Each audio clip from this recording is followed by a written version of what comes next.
자, 이번 영상은 바로 일단 찍고 뭐 편집은 나중에 하는 걸로. 자, 군대 얘기를 해볼게요. 자, 우리 남학생들 같은 경우는 군대를 가셔야죠. 네, 저는 다녀오는 것이 좋다고 생각해요. 무조건. 네, 일단 우리가 살면서 그렇게 단체 생활을 할 수 있는 날이 많지 않고요. 없어요. 사실은 없죠.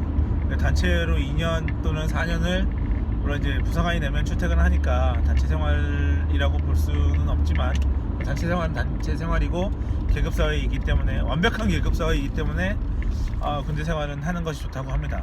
그렇다고 뭐 제가 군대 생활 잘했냐, 뭐 이제 와서 돌아보면 뭐 많은 일들이 있었습니다만 나쁘지 않았다고 생각해요.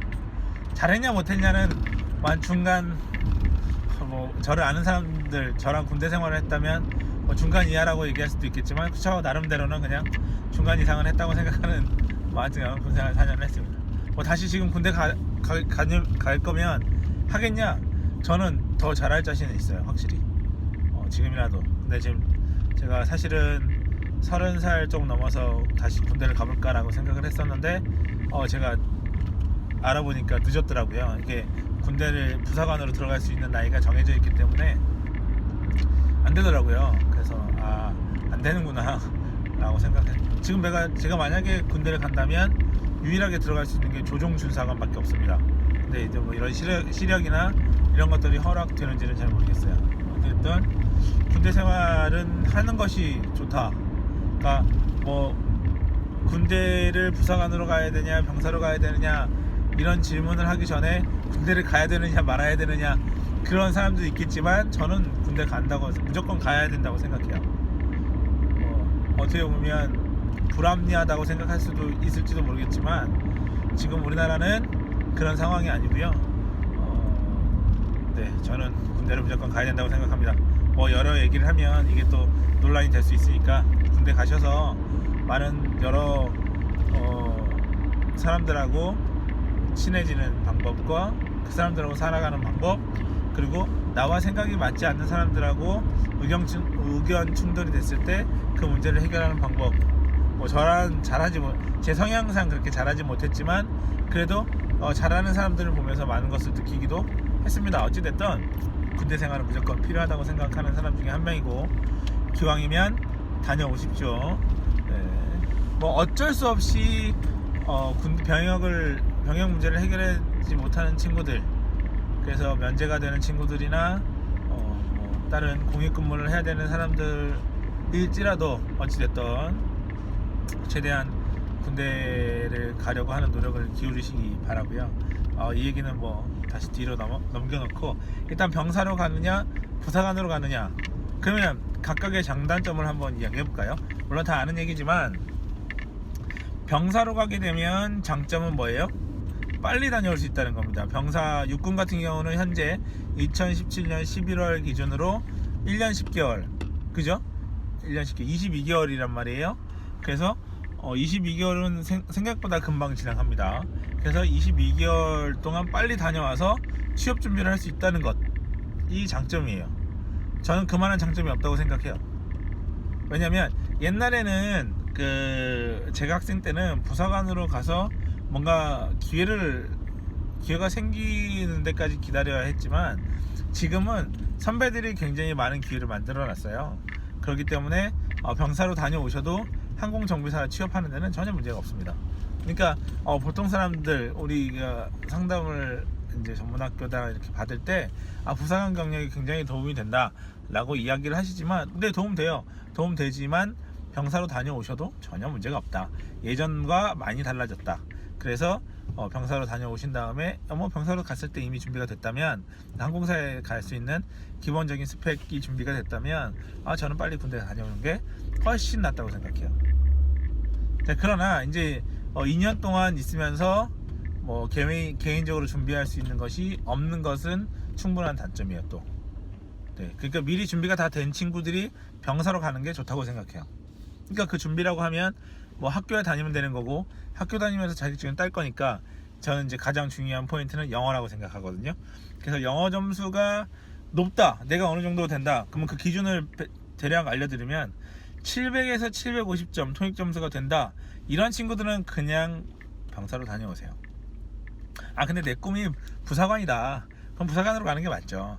근데 요즘에 분위기가 공군도 특별전형을 지원할 때 제가 이거 750 이상인가요?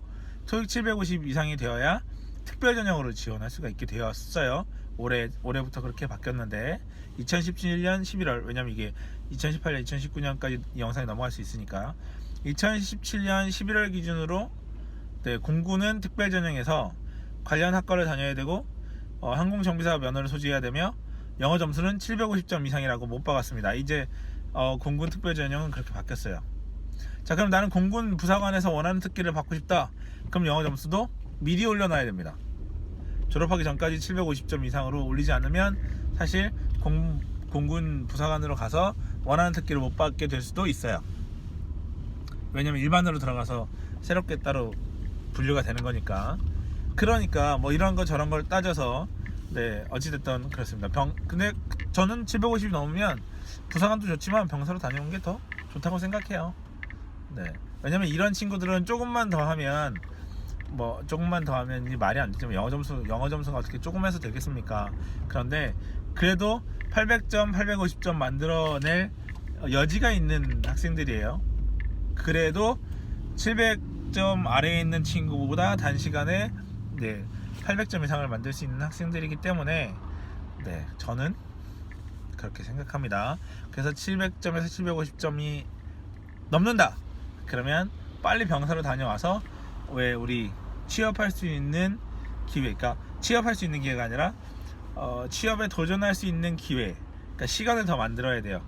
그러면 나이 제한이 있나요? 라고 물어보실 거예요. 의문을 가질 텐데 항공사에서 공채를 낼 때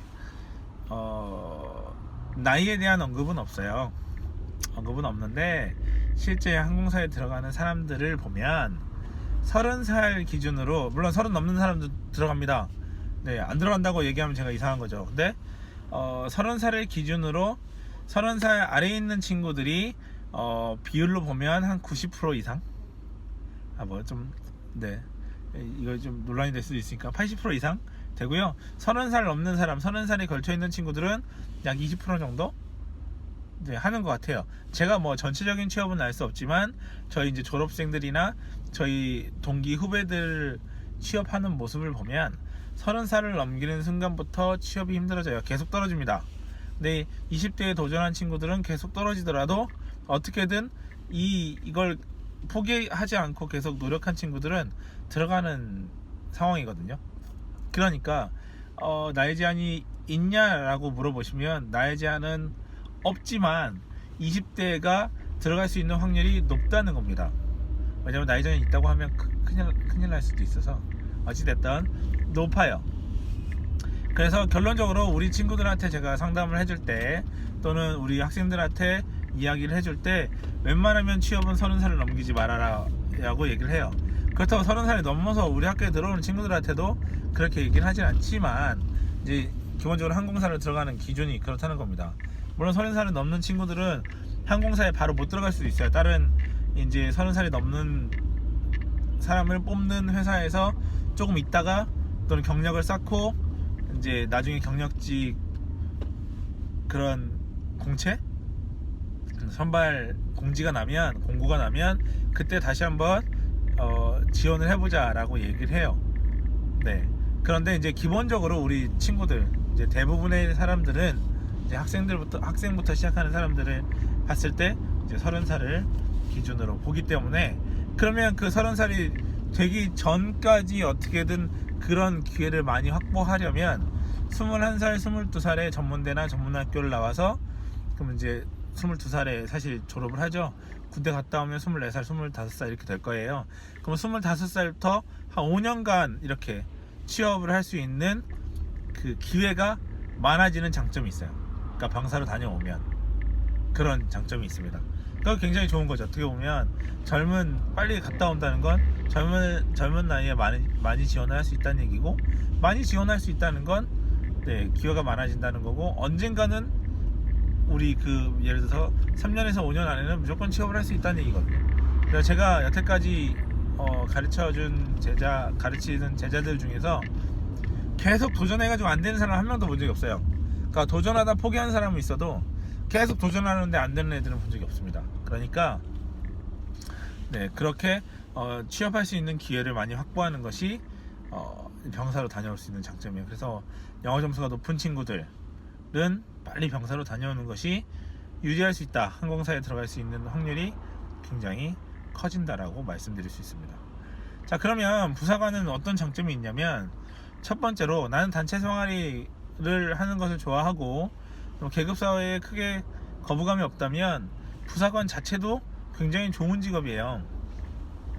부사관의 장점은 뭐냐면, 일단 부대 이동이 그렇게 많지 않아요. 그러니까 장교 같은 경우는 정해진 해가 되면 몇 년 이렇게 해서 부대 이동이 낮은데, 부사관도 요즘에 부대 이동을 한다고 하지만 그렇게 많지 않아요. 그 범위가 굉장히 길어요. 예를 들면 7년 8년 후에 교대해서 이렇게 하기 때문에 장기만 된다 그러면 부사관은 굉장히 좋은 직업이에요.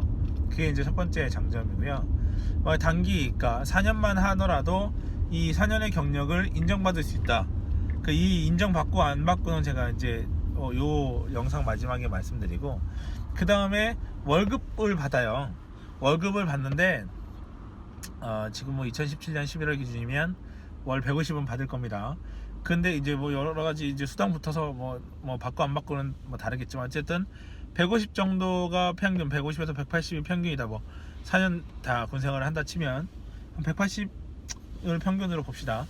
180이 너무 큰가? 하여튼 180을 보더라도 밖에 있는 사람들의 지금 이제 군대에 있는 180이 밖에 사회에 있는 한 250이랑 맞먹어요. 왜 그러냐면, 우리가 이제 살아가는 데 필요한 것은 의식주잖아요. 근데 사실 먹는 거, 입는 거, 사는 거 군대에서 굉장히 싸게 해결이 되기 때문에 군대 4년 동안에 크게 들어가는 돈이 없습니다. 예를 들면 이렇죠.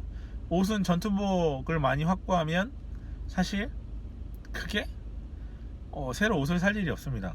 물론 제가 그렇게 살아서 그런 거일 수 있는데, 누가 결혼해요, 전투복 입고 가면 되고, 누가 돌잔치를 해요, 전투복 입고 가도 돼요. 물론 이렇게 매번 그렇진 않지만 이렇게 좀 단적으로 얘기를 하면 그런 거죠. 누가 돌아가셨습니다, 그럼 전투복 입고 가요. 그러니까 사실 크게 옷을 많이 살 일이 없어요. 되려 이제 운동을 많이 하니까 운동복을 좀 몇 개 사는 경우는 있는데, 물론 이제 자기 입고 쓰고 하는데 관심 있는 친구들은 그런 쪽으로 많이 쓰지만, 군인이 그렇게 자기를 꾸미고 그런 사람들이, 일단 머리가 짧은데 자기를 꾸미기가 좀 물론 꾸미는 사람도 많긴 하지만, 어찌됐든 이런 금전적인 문제에서 그렇게 힘들어하지 않는다는 거죠. 그러니까 아예 처음부터 금전적인 문제가 힘들어서 부사관을 선택하는 사람들이 아니면, 경력이나 자기의 미래를 위해서 군대를 선택한 사람들이라면 그렇다는 겁니다. 그러니까 먹는 거랑 다 해결되니까요.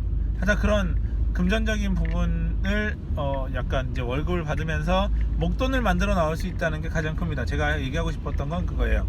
왜냐면 저 같은 경우는 사실 거의 돈을 많이 안 쓰고 잘 모아가지고 나왔습니다.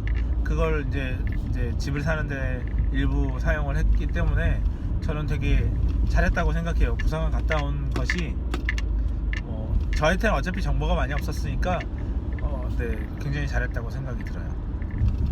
그럼 목돈을 가지고 나갈 수 있다. 그 다음에 부사관은 출퇴근을 합니다. 그러니까 퇴근한 다음에는 사실 물론 이제 친목을 다지기 위해서 술자리도 많긴 하고 하지만, 본인이 공부하겠다고 하면 안 건드려요. 아무도 공부하겠다고 하는 사람한테, 요즘 군이 많이 달라져서 공부하고 자기 개발을 하는 거에 대해서 전혀 부담 싫어한다거나 그렇지 않습니다. 오히려 더 적극적으로 권장하는 상황이기 때문에, 그래서 퇴근하고 충분히 자기 개발을 할 수 있습니다. 대학교에 편입을 한다던가, 물론 이제 우리 학생들이 계획을 잡을 때 나는 전문학교를 졸업하고 부사관 가서 편입할 거예요, 이건 약간 위험할 수 있어요. 왜 그러냐면, 결론은 우리가 취업을 하기 위해서 대학교를 선택하는 건데 학위가 필요해서 대학교를 선택하는 게 아니잖아요. 그래서 취업을 하기 위해 대학교를 선택하는 건데, 그 대학교를 선택할 때 원하는 학과가 없을 수도 있어요. 특히나 야간대학교의 경우는 더욱 그렇습니다. 네, 내가 원하는 학과 또는 관련 학과가 개설이 되어 있어야 하는데 내가 제가 일하는 근무지에서 원하는 학과를 찾는 것은 사실 쉽지 않기 때문에 요거는 잘 고민을 해보셔야 되겠습니다. 전문학교 졸업하고 부사관으로 갔는데 마침 서울이야. 그런데 거기에 원하는 학과가 있어. 이러면 당연히 편입을 하는 게 맞죠. 그런데 그렇지 않은 경우가 거의 대부분이기 때문에 어찌되었던 자기 개발을 할 수 있다는 거. 그래서 저는 부사관을 선택하는 사람들은 영어 점수가 낮은 친구들이 이제 출퇴근하고 하는 4년 동안, 물론 장기가 되면 사실 더 좋겠지만 그렇지 않은 친구들이 이제 나중에 나와서 항공사에 도전을 해야 되니까 영어 공부를 할 수 있는 장점이 생기는 것이 부사관이라고 생각해요. 그래서 부사관을 선택하실 때는, 부사관으로 가고 싶다 하시는 분들은 영어 공부를 좀 더 한다는 목적으로 생각하시면 좋을 것 같아요. 내가 취업을 준비하는 데 있어서 스펙을 좀 더 다지는 그런 목적으로 부사관을 가신다면 굉장히 좋은 선택이 될 수 있죠. 그래서 군대를 어떻게 가야 돼요? 라고 묻는다면 저는 그렇습니다. 이게 여러 가지 이유로도 군대를 선택할 수 있겠지만 영어로 보통 정리를 해주는 것이 깔끔하다고 생각해요. 그래서 제 본인이 이제 학교를 다니면서 지금 이제 항공정비사를 준비하면서 영어 공부를 할 건데, 이제 군대를 가기 직전에 영어 점수에 따라서 이제 조금 선택을 하는 것도, 군대를 어디 가야 되는지 선택을 하는 것도 굉장히 좋다고 생각하고요.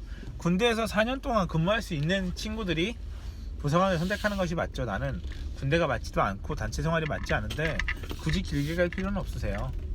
저는 그렇게 생각합니다. 그러나 부사관으로 가면 좋은 점이 많다는 거, 그리고 군인들이 좋은 장점은 장기가 되었을 때의 장점은 20년 지나면 연금을 받을 수 있는 장점이 있죠.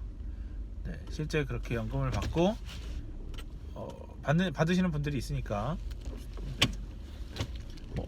여러 가지 나중에 또 추가적으로 이야기를 하겠지만, 이런 취업에 따라서 국가기관으로 갔을 때, 군인으로 갔을 때 이런 것들 시간이 되면 또 영상으로 만들어 보겠습니다. 그래서 저는 다시 정리 드리면, 군대는 물론 본인이 선택하고 본인의 성향에 따라 선택하시는 것이 좋은데, 기왕이면 선택하실 때 이제 어떻게 조건이래 기준을 잡아야 될지 잘 모르니까 간편하게 한번 잡아보신다고 하면 영어 점수로 잡는 것이 좋겠다 생각이 듭니다. 되셨죠? 자, 이렇게 해서 이번 영상은 마치도록 하고요. 또 이런저런 이야기를 하다가, 또는 이런저런 이야기를 듣다가 궁금한 점이 생길 수 있죠. 그런 것들은 저한테 연락을 주세요. 연락처 여기다가 남겨놓을 테니까 연락처 보시고 이렇게 연락을 주시면 제가 그에 대한 답변을 해드리도록 하겠습니다. 이번 이렇게 영상 계속 조금씩 만들어 보는 걸 하고 많은 소통이 이루어졌으면 좋겠습니다. 또 제가 생각나는 질문이 있으면 답변 드리도록 하고요. 저는 이렇게 영상을 만들면서, 영상 이렇게 찍으면서 집에 도착했습니다. 오늘 토요일인데 오늘 체험학습이 있어서 체험하고 집에 도착을 했는데요. 주차할 데가 없네요. 그래서 어찌됐든 한번 이렇게 영상을 계속 만들어 보는 걸로, 많은 사람들하고 좋은 이야기로 실제 항공정비사가 될 수 있는 그런 실제 조건, 이런 것들을 좀 더 알아보고, 제가 모르고 틀린 부분들이 있으면 또 다시 수정하는 영상을 만들어 보고, 그래서 많은 사람들과 함께 항공정비사에 대해서 이야기해 보고 싶어요. 그랬으면 좋겠고요. 자, 오늘 이번 영상은 이렇게 마치도록 하겠습니다. 집에 잘 도착했습니다. 감사합니다. 다음 영상에서 또 만나요. 궁금한 거 있으면 댓글 달아주시고 언제든지 연락 주세요. 그럼 제가 또 영상을 만들어 보도록 하겠습니다. 감사합니다. 안녕.